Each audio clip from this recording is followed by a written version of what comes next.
Welcome back. Another episode of Two Chaps, Many Cultures. Today we'll talk about, is it important to you to get to the results quickly, to really get your cotton candy instant hit of gratification? Or are you okay to suspend and delay that gratification a little bit for a much, much more important, super big goal that you're working towards? Are you long-term oriented? Are you short-term motivated? And had the pandemic changed that perhaps a little bit? We'll talk about that now.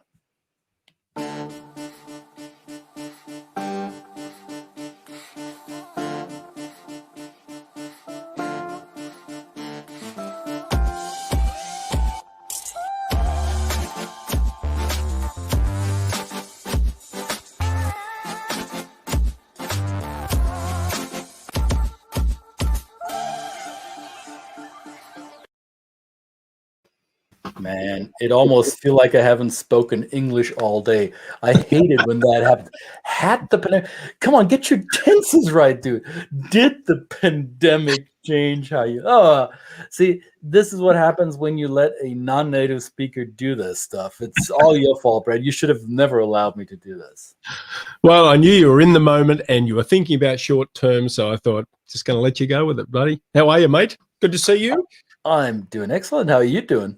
I'm doing fantastic, and welcome out there in the video land. What is that what we call it? Video land? Across the world. Good morning. I don't know what you call it.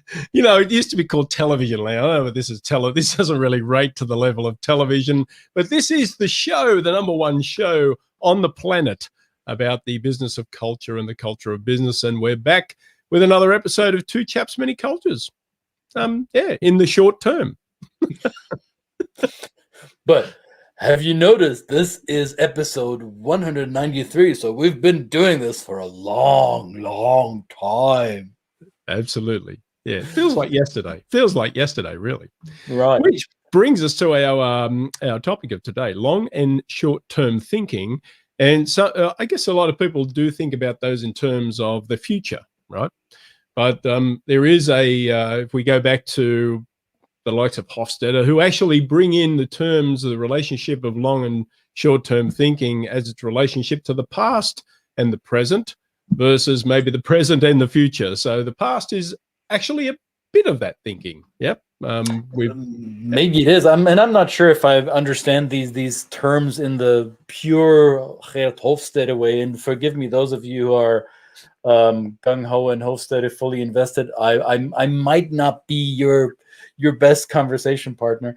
But I do notice that some people, depending on their formative years and their character and their cultural background, they seem to be very much willing to chase the immediate return, to have the quick turnaround, the result, the return on investment, have it palpable, have it right there for the grabbing. And others can put that aside for a little bit and say, okay, yeah, sure, there might be a short-term gain here somewhere. Not interested, because my goal is further down the line, and that's what I'm working towards. And this shiny object that may be a quick reward right now isn't going to get my attention. So I think, though, those are two approaches to problem solving, or to how we maybe even resolve conflict, or how we build relationships, right? Yeah. Well, I think this is interesting.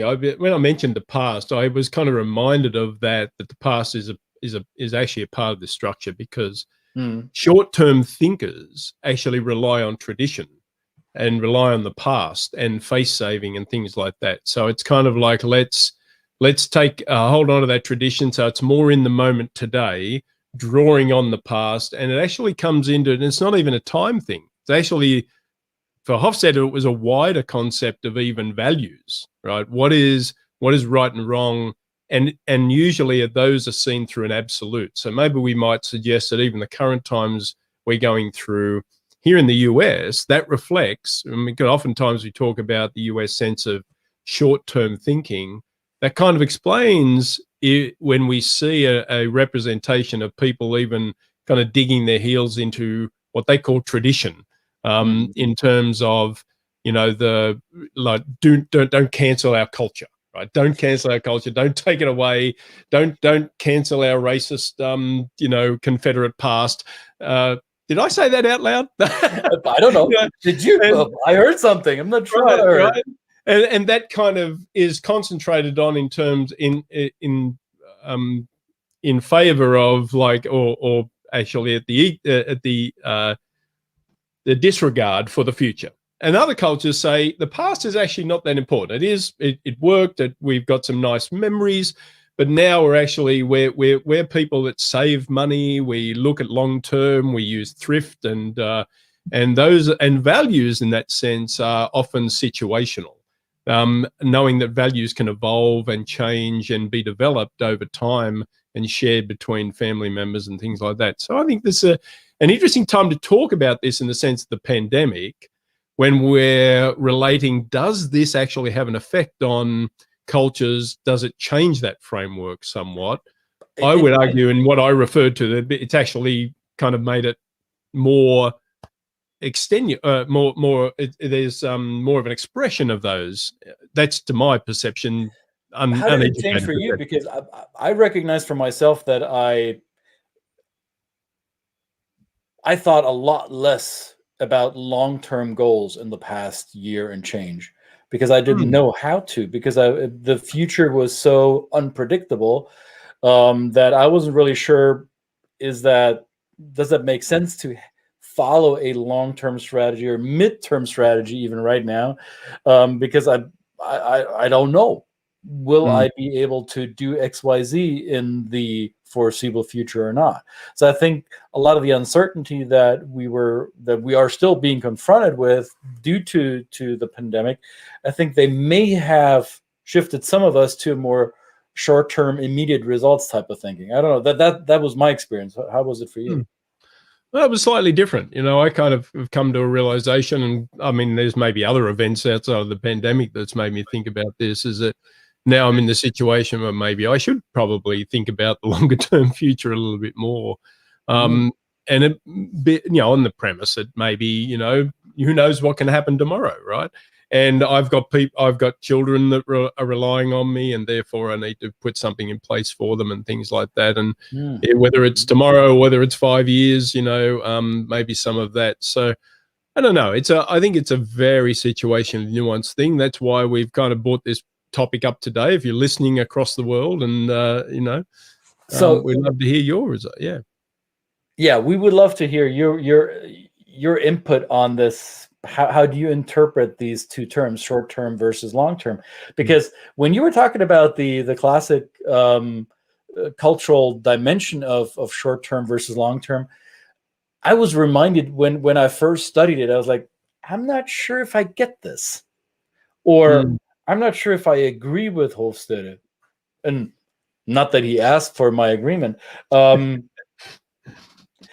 I think it's quite possible that you can be short-term oriented with disregard to the longer-term impacts of your present-day actions without considering the past. I think U.S. culture is a good example for not allowing, the majority of society is not really soul-searching their historic past and basing their present-day decision-making on what happened in the past. I think U.S. society is very much situational in the moment, and yet looking for the, hey, what's my quarterly goal? What's my bonus going to be at the end of these 3 months? Or how is my stock portfolio going to perform by the end of the quarter? What's in it for me now if I do this? So that's been my experience of U.S. culture. Whereas you see, let's say, China, India, Japan, Persia, Egypt, many cultures with a thousands plus multiple millennia history, who are oftentimes a lot more cognizant and conscious of their history and how their history brought them to the present day, they sometimes have a very much long-term view, right? In contrary to the definition of Hofstede as dimension. So as I said, I might not be the best conversation partner for this topic if we're going to focus it on the Hofstede dimensions. I think, and let's look at my culture, my German culture, let's say 2,000 years of history. You would argue that if we're and Germans tend to be quite stuck on their past, as we know. And still Germans don't make very few short-term decisions. They're more long-term planners, right? So that would be contrary to the definition of Hofstede's long-term, short-term idea, right? Yeah. I'm just throwing this out there. I might be misunderstanding it. No, I know. I think, I mean, I'm probably, it's worth actually considering in a deeper way, maybe philosophically, thinking about, because I think what you've just said then obviously disagrees with what I said, but I'm not sure it does. In terms of tradition, exactly. I'm not sure either. In terms, well, because what I said before is in terms of tradition, and you're right. I think, we might say the US doesn't kind of tends to move forward and not think about the past. But in actual fact, there are some people that say, my past is valid, right? I want to hold on to my past and my tradition. I want to forget your discomforting, history, the history. I think history and tradition should be separated. Like there's a tradition, like I said, maybe in a facetious way, certain people that hold on to the fond memories of racism and slavery in this and that construct in the areas of this country, they hold on to that dearly because they think that's heritage, right? And they forget the hateful part of it. There's other, but that doesn't negate the history that a lot of Americans go, can't we just move forward, right? Can't we just move forward and forget about that? It's kind of very, you're just making a decision about interpreting the history through your own lens. Whereas, like you're right. I mean, I love China. You go to China, pretty much every Chinese person has a good fondness for the traditions and the history of China over its multi-millennium history and the traditions and the ongoing practices that has brought about in the culture. So they kind of know about the history. They've read about it. It used to be part of the official kind of coming of age that you had to go through a test to know this. This is part of the culture. Right. So I think history and tradition is kind of different, interpreted through different cultures. And to your point, in the German culture, that there is a certain part of the history which is faced and confronted in a very open way. Some countries don't have the ability to do that in such an honest way. And does that inform that kind of like, okay, we better kind of think about the future and make sure that the future is different for our children because we understand what damage can be done from our history. Right. I do want to throw in a little something here. When you say German culture is confronting its past in an honest way, the honest I would put in parentheses. Whatever is an honest observation of one's past is quite subjective. And ask anyone in Poland about how Germans remember the cruelties inflicted upon Poland versus the cruelties inflicted upon France by comparison. So the honesty, okay, but I'm hair splitting. I think if we are analyzing or observing short versus long-term orientation without long historic analysis, so what drives your decision making? Let's look at this. What drives people's decision making? The prospect of a quick turnaround, of a quick result, given immediate action and effort and energy and resources poured into a project, and the prospect of, hey, this is going to be done quickly, we're going to have results, and the results will be the reward, and that will happen fairly soon. So that will motivate me to do it, right? as opposed to it's going to take a while. You're going to have to continuously do something, not always all the time, but remember down the line, by the end of the year, by the end of this decade, we will have this and this and this. And will that get you going? And funny that I'm contradicting myself by bringing up this example. In, was it 1960 or 61, John F. Kennedy, then President of the United States, said, we're going to go to the moon. This nation will send people to the moon by the end of the decade. And we're not doing it because it is easy. We're doing it because it is hard, right? Very good. Right. We're doing it because it's hard.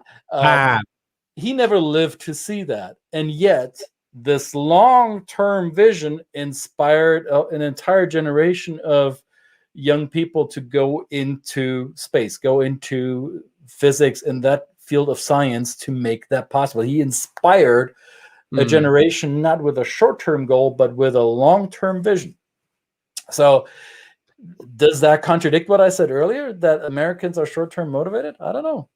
But he said that in the early 60s, and that was like the horizon was only a few short years away. That's, to me, that's short-term. See, that's okay, there we go. That's the difference. That's a pretty short-term, because he would have assumed that he was going to see it. Because he would, he was really a relatively young man. So he said, well, okay, I am going to see that.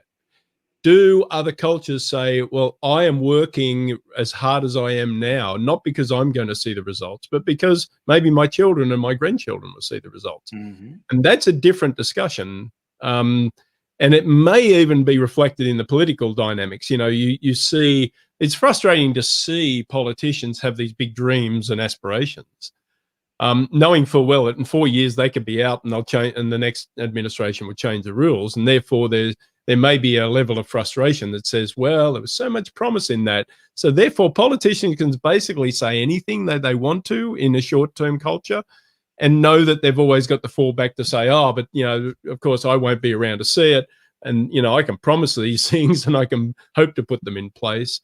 But maybe other structures in older cultures where it's more, and of course then you get into questions of freedom and things like this, but more authoritarian type of overlord type of thinking, where they've got a longer term. Is that any more successful? Right. I mean, well, you don't even have to go into politics. You could. That's an example that I often bring up in expatriate trainings, coming to or going away from North America. So North Americans going, let's say, to Europe, and Europeans coming to North America. One of the surface culture things that they quickly realize is how real estate is different, how the real estate market is different, and how homes are constructed differently.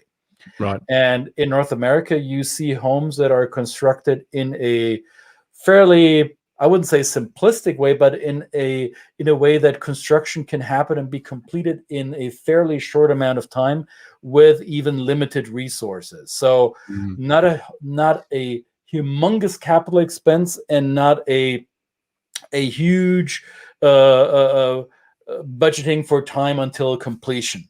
Also, residential homes throughout the United States and Canada are not necessarily built to last for generations. They're built for the now, for the present day occupants, and maybe the generation thereafter. Now look into most parts of Europe where homes are constructed entirely different, mostly from cinder block or other type of more durable long-term structures. When you make that decision to build that home, you don't make it only for yourself in that moment when you will be finally moving into it. You're making that with the idea that your grandchildren or even further down will grow up in that.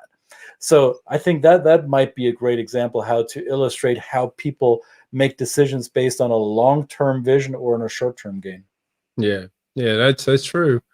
Now that I'm considering building a house in Europe, that's the same thing. Right. I tell people that is, I fully expect that house to be built out of cinder blocks, and and it's the same material as the house my wife was born in, but that was built 60 years ago, right? Yeah.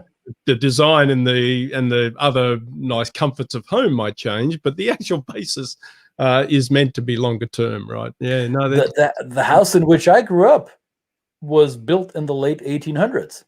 It's our family home. It's Yeah. not in our family's possession anymore because my father and his brother decided to sell it at some point. Right. But it's still a fully functional home, serving as a home for other people. Yeah. I live here in Atlanta. I don't know how many homes within my immediate neighborhood are 100 years plus old. There are a few, but it's probably less than 5%. Yeah. Yeah. No, that's a good point. Yes. And well, I often think about the buildings here. There's some great architecture here in the US, and people are kind of contemplating tearing it down. They go, well, why would you do that? You know, and they've 25 years, whereas other cultures are like hundreds of years. These things are built, and there are structures that have been around for even longer than that. So, yeah. Well, a great discussion. I think this is a very good thing to consider. And there are many other people beside Hop. We just picked out. I threw in Hofstadter. I knew that would get your brain working and in the right way. But I think there's many other, Klockholm and Strodbeck or whatever they are talking about the early 60s that talk specifically about time and its universality or the lack thereof across cultures. And how we see ourselves into the future or reflecting on the past. So lots of stuff. We'd love to hear from you, what you're learning and what your understanding is of short-term and long-term thinking. And thank you, Pilar. Thank you. I mean, it's just maybe that it's just as subjective as anything else, right? It is in terms of how you look at whether you are thinking long term into the future beyond your the mortal existence of yourself, or again, to your point, let's go to the moon. Maybe we can go back to the moon in 5 or 6 years. Maybe it won't be a government. It won't be a government-sponsored rocket. It will be a private entity. No, that's right. Now, it won't be. Sure. It might just be my age, right? And your age too, that we consider our mortality and that we think more into long-term future thing. I don't know. Maybe it's also part of what generation are you? In what season of your life are you to be motivated by short-term gains versus long-term goals? So lots of things to consider around here. Absolutely. Oh, well, since we're not the smartest people in the room, because that's all of you, leave us your comments underneath. Tune in again next time. Send us your questions. Send us your comments. Give us links with scientific research around the topic. Educate us. Make us smarter. Make everybody else smarter. Come on the show and talk to us about it. Ooh, that's a proposition. We should do that. We should have people on here once in a while. We should have guests that actually know what they're talking about. All right. But this exhausts our knowledge on the topic. So thanks for tuning in to Chaps, Mini Cultures. What is it? The #1 show on what, Brett? The business of culture and the culture of business. There we go. You heard it here first. And in a very short time, we'll be out of here. Thank you very much. See you, folks. Bye. Bye.